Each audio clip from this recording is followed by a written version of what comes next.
వారికి ఫేవరబుల్గా ఉన్నప్పుడు దేవుడు భక్తి, కొంచెం పరిస్థితులు కాంట్రవర్సీగా ఉండేటప్పటికి మనుషుల్లో ఒక రకమైనటువంటి క్షీణత.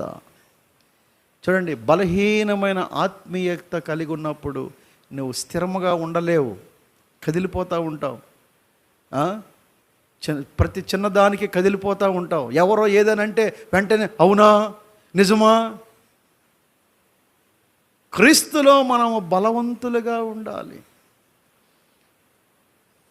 సహోదరులారా, మీరు ప్రభువునందు స్థిరులుగా ఉండండి.